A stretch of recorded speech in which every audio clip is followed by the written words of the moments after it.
Welcome back sa aking YouTube channel para sa mga first time nagpapanood. Subscribe ko na yung Leros TV Manila. Anyway guys, wala naman ito, libre lang. Tulungan na natin sa kapwa mo. Alright, nag-good. So topic natin for today's video, tatlong Duterte, guys. Konfirmado, natatakbo daw bilang mga senador. Yan ang mainit na balita guys na kumakalat na ngayon sa social media. Kasi itong si Inday Sara, in-interview sa Cagayan de Oro at tinanong siya kung ano ang plano ng mga Duterte. At yun na nga kanya sinabi guys, natatakbo daw itong kanyang kapatid na si Pulong Duterte, di ba guys, na kumakapit sa kanya 51 billion na nakuha niyang pera dyan sa Davao, itong si Baste na nagpaparesign kay BBM at itong si Digong na alam naman nating mainit sa ngayon at maraming controversial na kinakaharap at iniwang problema sa ating bayan, lalo na yung Pogo, EJK, di ba? West Philippine Sea. Yan guys, kumakapit lahat yan sa mga Duterte. So siguro guys, dahil feeling nila malakas pa sila, kaya naisipan nilang tumakbo, di ba? Sa ating bayan.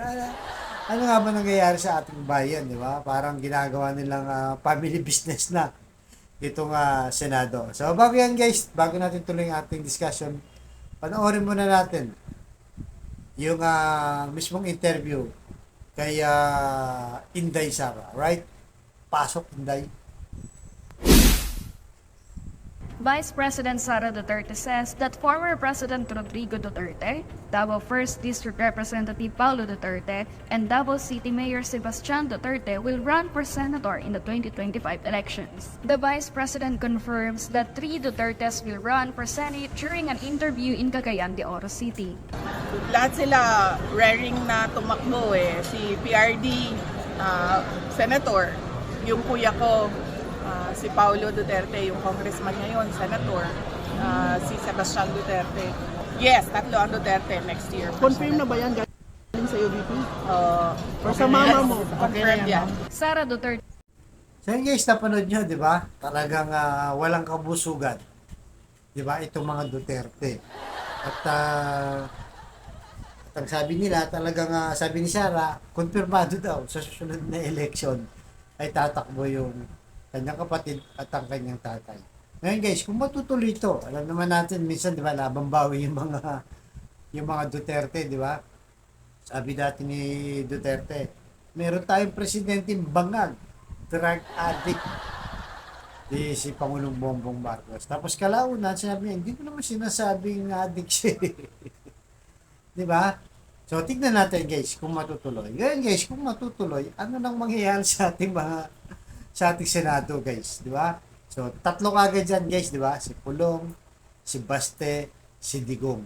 Tatlong Duterte yan guys. At sa susunod na election, itong si Pia Cayetano, di ba? Re-electionist din. Nandiyan na si Alan Peter Cayetano. Kung mananalo siya guys, itong si Pia Cayetano ulit, kung mananalo yan, dalawang Cayetano naman. Di lima na sila guys. 5 magkakapamilya na, di ba?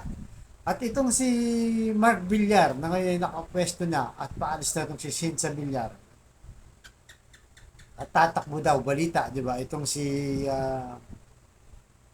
Camille Villar, anak nila Cynthia Villar. At kung mananalo ulit, di ba guys? Magiging 2 Villar na. So, 7 na sila guys. 7, di ba? At napapabalita pa, di ba? Napapabalita pa, di ba, dati nakalagay sa survey yun guys. Itong si Ben Tulfo, di ba? At itong si Rapi Tulfo, di ba? Si Rapi Tulfo, nandiyan na sa pwesto. Si Erwin Tulfo, di ba? Number 1 niya yun sa Senado sa survey. Pag nagkataon guys, pag nanalo sila, 3 na guys, 3 na, di ba? So 3, 2, 2. So 10 na kagad guys. 3 pamilya pa lang yan guys. Duterte, di ba? Villar, 2 Villar, 2 Cayetano, di ba?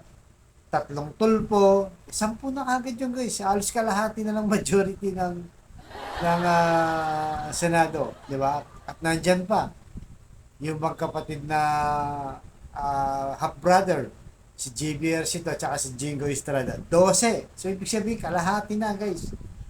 Kalahati ng nakaupo sa Senado, pagka nagkataon at nanalo lahat yan, ay 5 pamilya lang.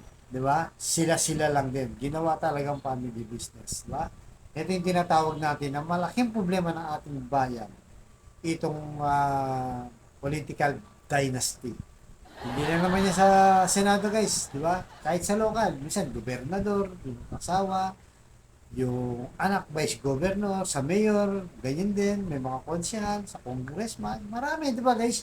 Maraming ganyan sitwasyon sa ating bayan. Kaya nga hindi may pasapasa yung anti-dynasty ng mga mambabatas. Dahil sila mismo, di ba? Sila mismo ang tatamaan nito. At sila rin ang mismo ang nakikinabang nito. Sasabihin naman nila, di ba? Wala namang masama. Di ba? Wala namang masama sa political dynasty. Lalo na kung nagpe-perform at gumagawa ng magandang project. Tama naman, di ba? At ang katwiran pa nila, binoto kami ng taong bayan. Di ba? Sila yung nagluklok sa amin at kami nanalo. Kaya nandito kami sa pwesto. Tama nga naman, di ba? Guys, tama. Dahil binoto nga naman, nandiyan pa sila. Pero, siyempre, kung may delikadesa ka, di ba? At may kahihiyang ka, di ba? Dapat isa-isa lang muna sa pamilya niyo, di ba? Isa-isa lang. Kasi marami pang Pilipino eh. Imagine nyo guys, sa ngayon, ang populasyon natin 115 million, kung hindi ako nagkakamali. Pagdating ng 2025, o pagdating din ng 2028, lalaki pa yung populasyon natin. Imagine mo, sa dami ng Pilipino, 100 million, sabihin natin 130 na lang, pagdating ng 2025. Di ba?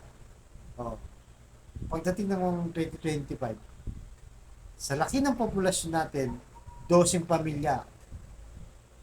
pamilya ang nasa Senado. Paano na ngayon tayo, di ba? Paano na ngayon ang interes ng taong bayan pagka nagkaroon ng majority voting? Di ba? Kagaya, nakita natin, di ba? Pag may mga masaselan, mahalagang bagay na pagbobotohan, apektado ka agad. Natural, pagka pamilya yan, iisang boto halos yan. Di ba? Bihira sa kanila mag-iba. Kaya talagang hindi na maganda guys yung mga ganito. Kaya ngayon, nasa kamay talaga natin. Tayo mga botante. At dapat ngayon guys, sinisita nyo na.